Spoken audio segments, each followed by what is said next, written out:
Congresswoman Ocasio-Cortez, you are now recognized. Thank you very much, Madam Chairwoman, and thank you to Postmaster DeJoy for coming in and offering your testimony today.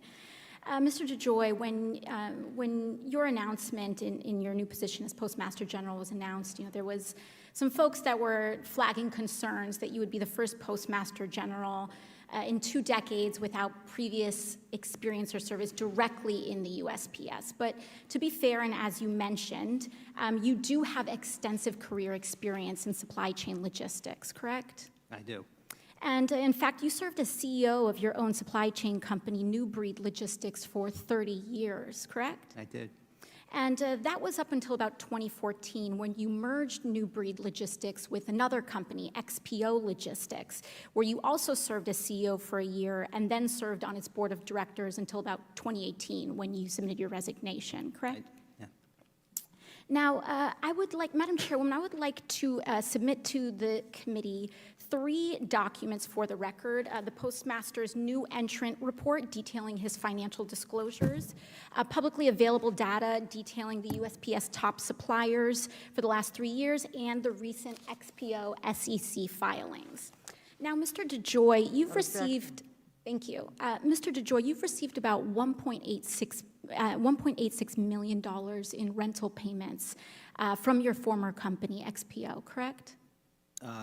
Approximately, yes. Have you taken any meetings with XPO Logistics since becoming Postmaster General? I have not. Have you emailed, texted, called, video conferenced, or communicated with your former company, XPO Logistics? I have many friends at the company, and I've spoken to them casually over the several months. Yes, I probably would have spoken to them. Thank you. Now, you started in your role as Postmaster General on June 16th of this year. That's a very big job. Don't need to tell you that. And it has a lot of responsibility. You mentioned meeting with President Trump, Secretary Mnuchin. I can't even imagine how busy that must be. Now, do you keep a daily calendar? I do, yeah. Have you or your staff made any deletions to your calendar since becoming Postmaster General on June 16th? I don't think so. You don't think so? Do ethics officers at USPS have access to your calendar to screen conflicts of interest? We have an ethics officer that looks at meetings that I have, yes. And they have full access to your calendar? They will work, yes. Can we get a commitment from you to submit your calendar dating back to June 16th to this committee? I don't know. I will check with counsel. Well, I want to set a precedent for my calendar to be submitted every 2 months. Well, according to regulations that we currently have, electronic calendars that are submitted and maintained on USPS computers are agency records. And so can we get your commitment to hand that calendar over to this committee as a matter of course of our investigation? I'm new to this. If that is in fact a process that our counsel says I must comply with, then I will do that, yes. Thank you.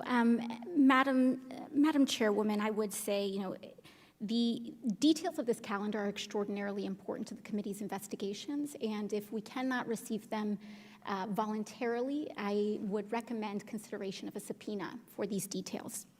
Now, lastly, and selfishly, I represent New York's 14th Congressional District. We have written the agency several times regarding accessibility for a ramp in our historic Jackson Heights post office. And I would greatly appreciate return correspondence to make sure that we can ensure that our disabled and elderly constituents can get access to the post office. And thank you very much. I yield my time. Thank you.